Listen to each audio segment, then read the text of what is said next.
नमस्कार दोस्तों, welcome back to another video of statistics. आज के वीडियो में अपन एक्सपेरिमेंटल डिजाइन के बारे में, एक्सपेरिमेंट जो फील्ड एक्सपेरिमेंट है उसके बारे में पढ़ने वाले हैं। तो आज का वीडियो स्टार्ट करने से पहले आपको बता दें कि अब जो आने वाला टाइम रहेगा इसमें अपन वीडियो के जो नंबर ऑफ काउंट है वो बढ़ाने वाले हैं। पर डे के 2 वीडियो रखेंगे अभी 2-3 दिन तक, उसके बाद बढ़ाकर पर डे के 3 वीडियो कर देंगे। और जहां तक है अभी आगे लाइव क्लास करने का भी प्लान है, तो देखो जितना जल्दी हो सके लाइव भी आपके लिए लेके आएंगे। तो आज का वीडियो स्टार्ट करते हैं फील्ड एक्सपेरिमेंट पर। देखो फील्ड एक्सपेरिमेंट क्या होता है, सबसे पहले अपन ये जानेंगे क्या क्या चीजें उसमें इंपॉर्टेंट होती है, कौन से उसके प्रिंसिपल होते हैं, इन सब के बारे में आज अपन पढ़ेंगे। तो सबसे पहले अपन बात करते हैं फील्ड एक्सपेरिमेंटेशन या फील्ड एक्सपेरिमेंट की। तो देखो फील्ड एक्सपेरिमेंटेशन या फील्ड एक्सपेरिमेंट में अपन क्या करते हैं। देखो एग्रीकल्चर पॉइंट ऑफ व्यू से बात करें तो अपन क्या करेंगे, कोई भी एक ट्रायल लगाएंगे किसी एक स्पेसिफिक एरिया में, और उस एरिया में कोई ट्रायल लगाने के बाद में आप क्या देखोगे, उस एरिया से आपको क्या रिजल्ट मिल रहा है। ठीक है, क्या रिजल्ट सुपीरियर मिल रहा है या इंफीरियर मिल रहा है। जो भी आपके रिजल्ट मिल रहे हैं, यानी रिजल्ट के एनालिसिस के लिए आप क्यों करोगे, कोई ना कोई ट्रायल करोगे। वो ट्रायल अपन फील्ड में लगाते हैं, तो ये सारी चीजें फील्ड एक्सपेरिमेंट के अंदर आती। तो सबसे पहले अपन बात करते हैं फील्ड एक्सपेरिमेंट की। तो फील्ड एक्सपेरिमेंट में सबसे इंपॉर्टेंट चीज आती है उसके प्रिंसिपल्स।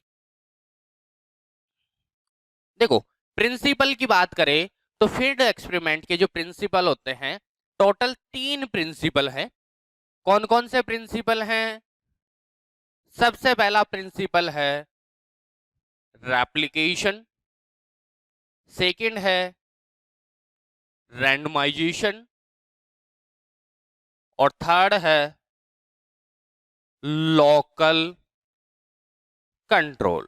ठीक है, ये 3 प्रिंसिपल है। तीनों प्रिंसिपल को डिटेल में जानने से पहले अपन जानेंगे कि जो प्रिंसिपल हैं इनका वर्क क्या है, क्यों यूज करते हैं फील्ड एक्सपेरिमेंट के लिए प्रिंसिपल। ठीक है, तो जो प्रिंसिपल होते हैं ये प्रिंसिपल इसलिए यूज किए जाते हैं कि देखो आप कोई भी एक्सपेरिमेंट लेते हो, किसी भी एक्सपेरिमेंट की जो एक्यूरेसी होती है वो 100% नहीं होती है, यानी 100% से कुछ कम होगी। आपको कम होगी तो आपको क्या करना है, उसकी एक्यूरेसी को बढ़ाना है। यानी आप क्या करोगे, आपका मेन पर्पज रहेगा कि आप 100 की तरफ लेके जाओ, और जो आप वर्क करोगे वर्क में एरर पॉसिबल है। तो इस सिचुएशन में आप इन प्रिंसिपल को यूज करते हुए एरर को कम कर दोगे। तो फील्ड एक्सपेरिमेंट के जो प्रिंसिपल है इनका वर्क है reduce error and increase precision. अब देखो प्रिसीजन और एक्यूरेसी दोनों में माइनर डिफरेंस है। क्या डिफरेंस है? देखो एक्यूरेसी क्या बताती है, फॉर एग्जांपल अपन बात करते हैं, आपने मूवियों में देखा होगा या फिर आपने नॉर्मली देखा होगा कि एक सर्कल बना होता है और आपको हिट करना होता है इस सेंट्रल पॉइंट पर। अगर आपने सेंट्रल पॉइंट पे अच्छे से हिट किया तो आप क्या हो, एक्यूरेट हो 100%। ठीक है, यानी आप इस सेंट्रल पॉइंट के कितना पास में हो, ये क्या बताती है, आपकी एक्यूरेसी। ठीक है, आप सेंट्रल पॉइंट से अगर 5 सेंटीमीटर दूर हो तो आपको बताती है कि आपकी एक्यूरेसी में बस 5 सेंटीमीटर का डिफरेंस है।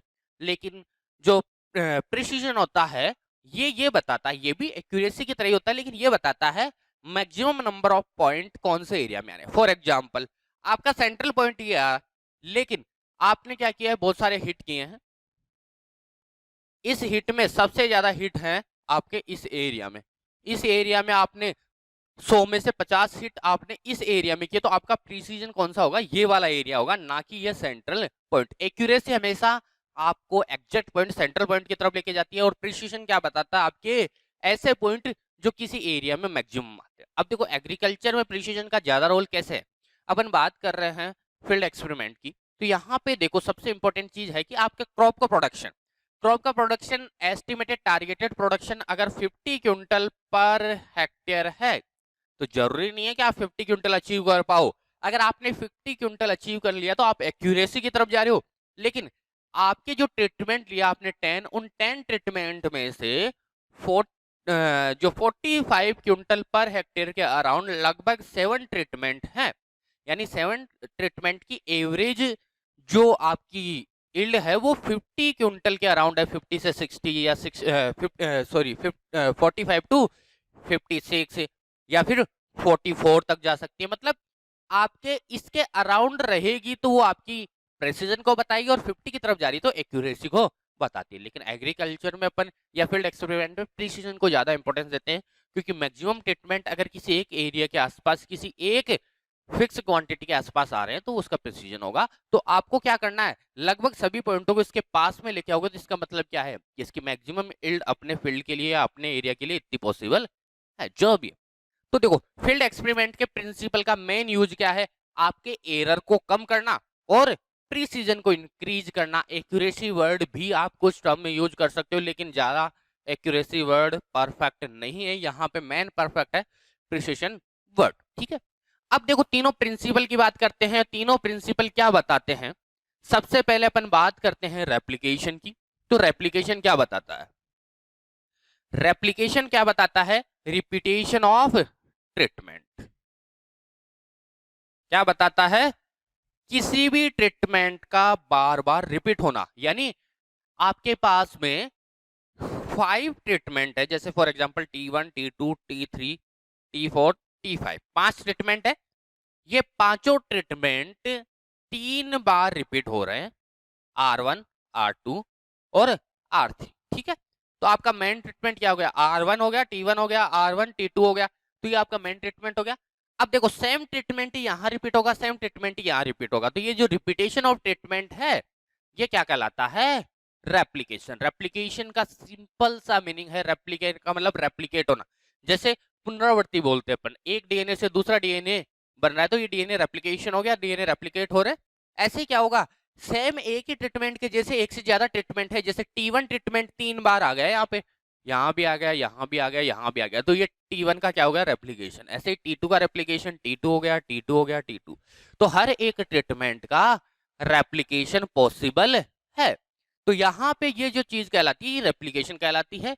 और ये रेप्लिकेशन एरर को कैसे कम करता है अपन ये देखेंगे। फॉर एग्जाम्पल आपने फील्ड में वेट लगा लिया T1 में और आपने रेप्लिकेशन नहीं ली, ठीक है। अब इस सिचुएशन में देखो प्रॉब्लम कहाँ आएगी, आपने क्या किया, केवल एक ही एप्लीकेशन लिया है, बाकी और एप्लीकेशन नहीं लिया, यानी ट्रीटमेंट को एक ही बार लिया है।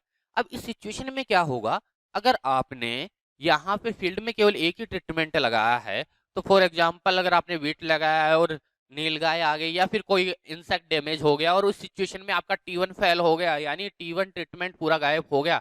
अब इस सिचुएशन में आपको एक्सपेरिमेंट के लिए फिर से अगले साल से वापस एक्सपेरिमेंट लगाना पड़ेगा। लेकिन अगर आपके पास में रेप्लिकेशन अवेलेबल होगा तो आपके पास में ये एक लॉस हो गया, कोई बात नहीं, आपके पास में 2 रिमेनिंग बचे हुए रह गए, इनसे आप पूरा एक्सपेरिमेंट कैलकुलेट कर सकते हो।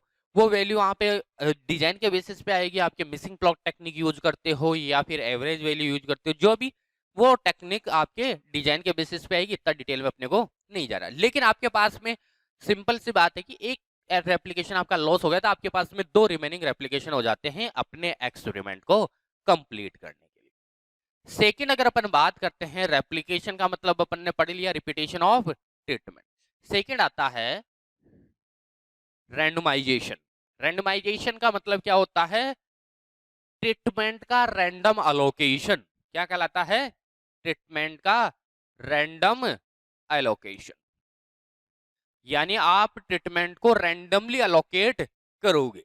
अब ये एरर को कैसे कम मिनिमाइज करता है या कैसे कम करता है, रैंडम का मतलब क्या होता है, देखो आपने क्या लिया, 3 ट्रीटमेंट ले लिए और 3 ही आपने क्या ले लिए रेप्लिकेशन, जैसे T1 T2 T3, ऐसे ही R1 R2 और R3, 3 ट्रीटमेंट ले लिए, 3 रेप्लिकेशन ले ली, ठीक है। अब आप क्या करोगे, सिंपली T1 यहां लगा दोगे, T1 यहां लगा दोगे, T1 यहां लगा दोगे, T2 T2 T2, ऐसे T3 T3 T3, एक एक रेप्लिकेशन एक एक ट्रीटमेंट 3-3 बार रिपीट हो रहा है। लेकिन ये सिचुएशन कहलाती है नॉर्मल। अब रैंडमाइजेशन क्या बताता है कि आप ट्रीटमेंट को रैंडमली अलोकेट कर दो, यानी यहां पे आपने T2 डाल दिया और यहां पे आपने T1 डाल दिया, यहां पे T3 डाल दिया, ऐसे यहां पे T3 डाल दिया, यहां T1 डाल दिया और यहां पे T2 डाल दिया। इसको रैंडम अलोकेशन बोलते हैं, यानी हर एक ट्रीटमेंट अपनी फिक्स पोजीशन पे ना आके रैंडमली कहीं भी आ जाएगा। देखो T1 यहाँ पे इसमें यहाँ है, इसमें यहाँ है और इसमें यहाँ, ऐसे T2 यहाँ है और यहाँ है, T3 यहाँ है और यहाँ, ठीक है। तो ये रैंडम अलोकेशन का फायदा क्या है?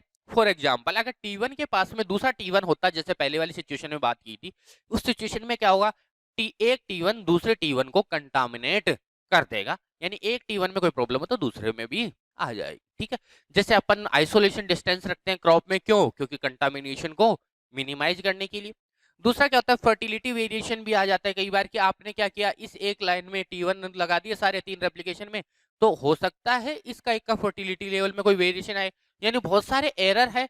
वो एरर क्या हो सकते हैं, एक T1 में आए तो वो दूसरे T1 में ना आए। तो आपको एवरेज वैल्यू या अच्छे जो रिजल्ट होंगे वो कब मिलेंगे, जब आप रैंडम अलोकेट करोगे, और रैंडम अलोकेट करोगे तो अच्छे रिजल्ट मिलेंगे। इसका मतलब क्या हुआ, आपका प्रिसीजन बढ़ रहा है और एक जो आपके एरर हैं वो एरर क्या हो रहे हैं, कम होते जा रहे हैं। तो ये हो गया रैंडमाइजेशन। रैंडमाइजेशन का मतलब क्या होता है, ट्रीटमेंट को रैंडम अलोकेट करना, जिससे जो कंटामिनेशन या जो फर्टिलिटी के लेवल पे वेरिएशन थे वो मिनिमाइज हो जाए।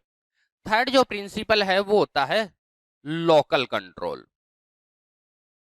थर्ड क्या है, लोकल कंट्रोल।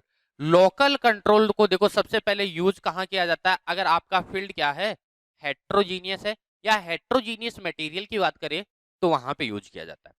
जैसे अगर अपन बात करें आपका एक्सपेरिमेंट लेबोरेटरी एक्सपेरिमेंट है, तो लेबोरेटरी में आप रैंडमाइज जो लोकल कंट्रोल है उसको यूज नहीं करोगे, क्यों? क्योंकि जो लेबोरेटरी का मटेरियल होगा वो ऑलरेडी होमोजीनियस है, और होमोजीनियस मटेरियल में लोकल कंट्रोल का यूज नहीं किया जाता। तो क्या होता है एक्चुअल में लोकल कंट्रोल, इसके बारे में देखेंगे अपन। देखो लोकल कंट्रोल क्या होता है, आपके पास में एक बहुत बड़ा प्लॉट है, फॉर एग्जाम्पल फील्ड है आपके पास में। अब इस फील्ड का फर्टिलिटी लेवल इक्वल है नहीं है, तो आप क्या करोगे, छोटे छोटे इसको ब्लॉक में डिवाइड कर दोगे, जो क्या हो, होमोजीनियस ग्रुप हो। तो आप बोल सकते हो कि एक पूरे बड़े प्लॉट को जिसका फर्टिलिटी लेवल हेट्रोजीनियस था, उसको आपने छोटे छोटे सब ब्लॉक या छोटे छोटे ब्लॉक में डिवाइड कर दिया, जिससे क्या हुआ, उसका फर्टिलिटी के बेसिस पे वेरिएशन था वो वेरिएशन कम हो जाएगा। अब देखो इसकी जरूरत कहाँ होती है, जैसे आपने फिर से अपन बात करें 3 T1 T2 और T3 3 ट्रीटमेंट ले लिए। ट्रीटमेंट आपने ले लिया, नाइट्रोजन का 0 kg डोज हो गया, यहाँ पे 50 kg और यहाँ पे 100 kg डोज हो गया। अब देखो अगर फील्ड का जो फर्टिलिटी लेवल है हेट्रोजीनियस है, जो जरूरी थोड़ी है कि जो इल्ड इंक्रीज हुई वो इस फर्टिलाइजर से इंक्रीज हुई हो, ये इल्ड उसके इनबिल्ड पोटेंशियल या इनबिल्ड फर्टिलिटी लेवल की वजह से भी इंक्रीज हो सकती है। तो इस सिचुएशन में आप क्या करोगे, आप कोई ऐसी चीज लोगे जिसमें फर्टिलिटी वेरिएशन नहीं हो, और फर्टिलिटी वेरिएशन ना होने के लिए आपको क्या करना पड़ेगा, पहले इस हेट्रोजीनियस ब्लॉक को होमोजीनियस ब्लॉक बनाना पड़ेगा, या हेट्रोजीनियस फील्ड को होमोजीनियस बनाना पड़ेगा।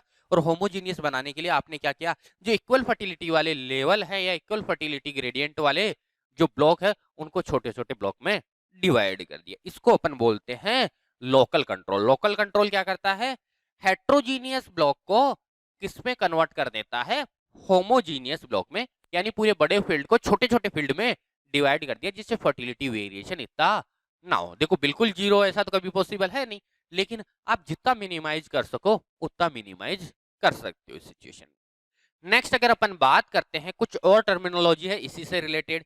तीनों प्रिंसिपल में आपकी कोई प्रॉब्लम होगी नहीं जहां तक मुझे लगता है। रेप्लिकेशन का मतलब होता है रिपीटेशन ऑफ ट्रीटमेंट, रैंडमाइजेशन का मतलब होता है रैंडम अलोकेशन ऑफ ट्रीटमेंट, और लोकल कंट्रोल का मतलब होता है divide heterogeneous field into homogeneous block, यानी हेट्रोजीनियस फील्ड को होमोजीनियस ब्लॉक में डिवाइड करना ही क्या कहलाता है, लोकल कंट्रोल कहलाता है।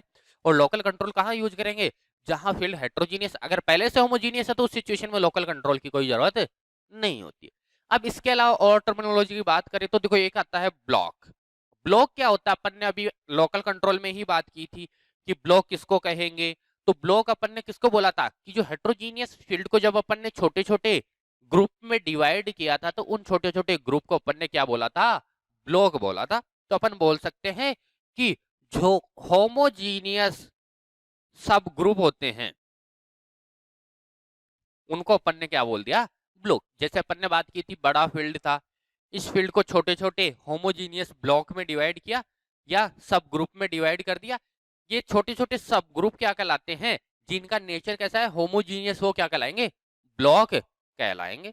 अब नेक्स्ट अगर अपन बात करते हैं इसी से आगे, तो आपके आता है ट्रीटमेंट। किसको कहेंगे ट्रीटमेंट?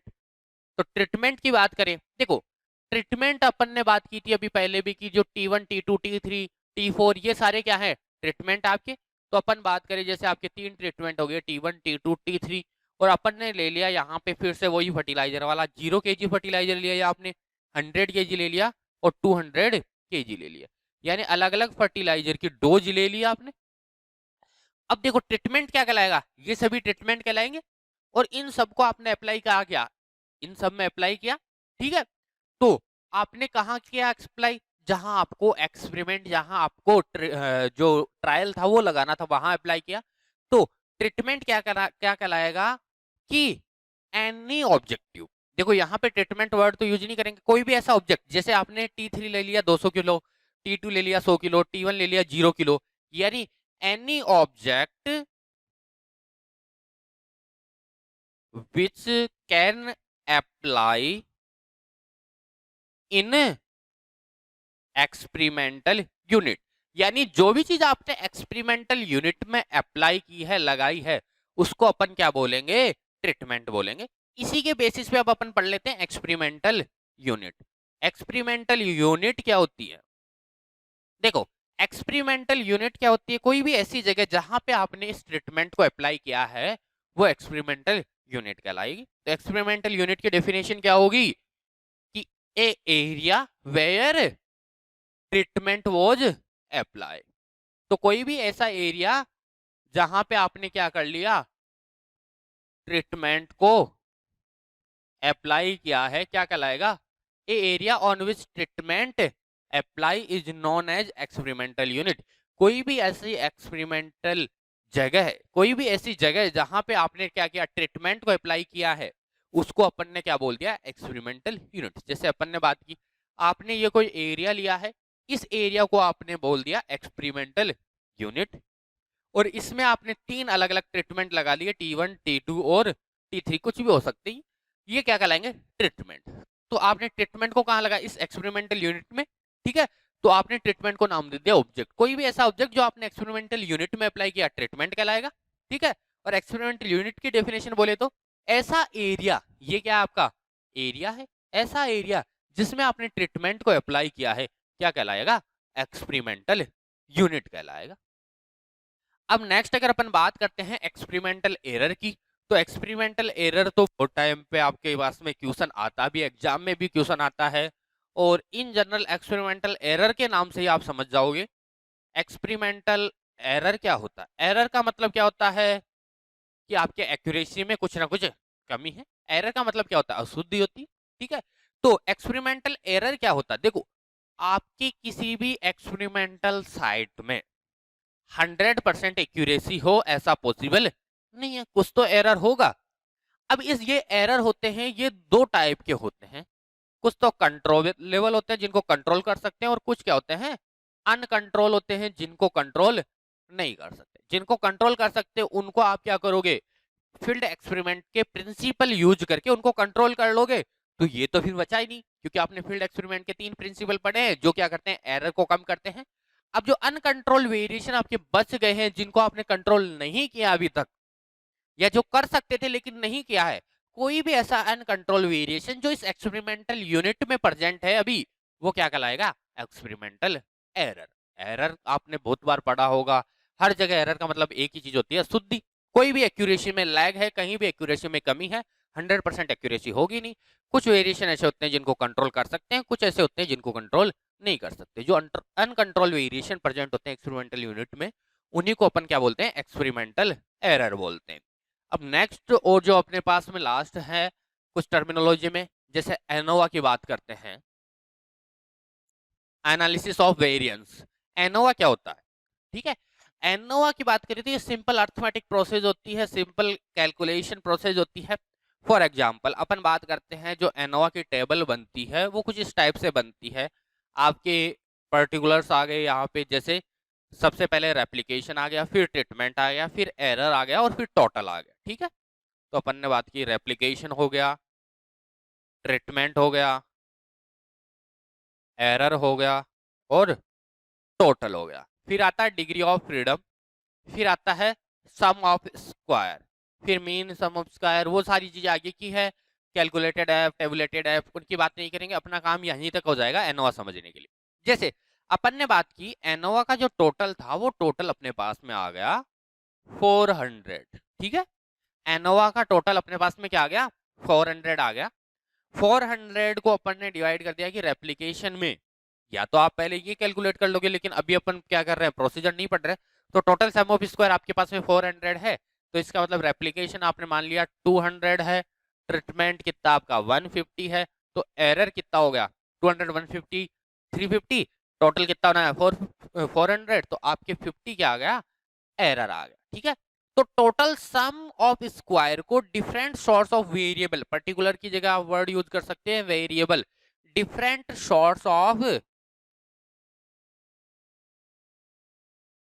वेरिएबल्स में डिवाइड करना क्या कहलाएगा आपका, एनोवा कहलाएगा। एनालिसिस ऑफ वेरिएंस अपन बोल सकते हैं ये सिंपल अर्थमेटिक प्रोसेस होती है जिसमें टोटल सम ऑफ स्क्वायर को डिफरेंट वेरिएबल सॉर्ट्स में या डिफरेंट सॉर्ट्स ऑफ वेरिएशन में डिवाइड करना ही क्या कहलाएगा, एनोवा कहलाएगा। अब ये डिफरेंट सोर्स ऑफ वेरिएबल्स क्या है, रेप्लिकेशन हो सकता है, ट्रीटमेंट हो सकता है, एरर हो सकता है, कोई भी डिफरेंट सोर्स ऑफ वेरिएबल्स हो सकते हैं।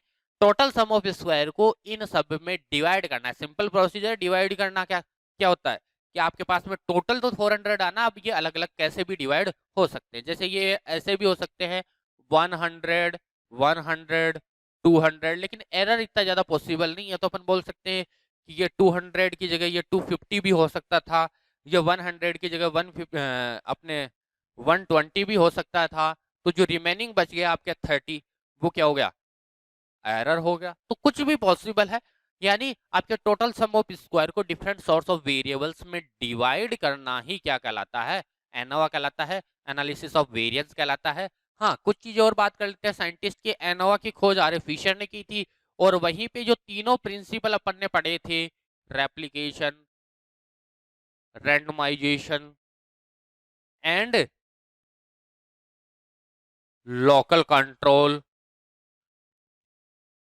तो ये जो तीनों प्रिंसिपल है फील्ड एक्सपेरिमेंट की, इनको दिया था आर ए फिशर और वाई यर्ट्स ने। किसने दिया था, आर ए फिशर और वाई यर्ट्स ने दिया था।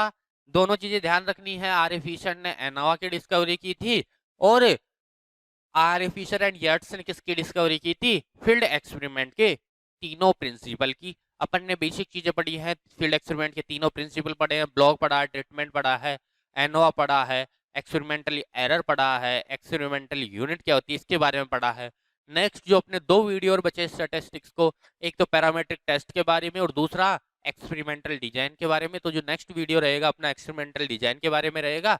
उसके बाद में अपन जो आपके पैरामेट्रिक टेस्ट है उनको लेके स्टैटिस्टिक्स को कंप्लीट कर देंगे। नेक्स्ट आपकी जो सब्जेक्ट स्टार्ट होने वाली है वो इंजीनियरिंग के ऊपर रहेंगे नेक्स्ट अपने वीडियो। इसी के साथ आज के वीडियो कंप्लीट करते हैं, धन्यवाद।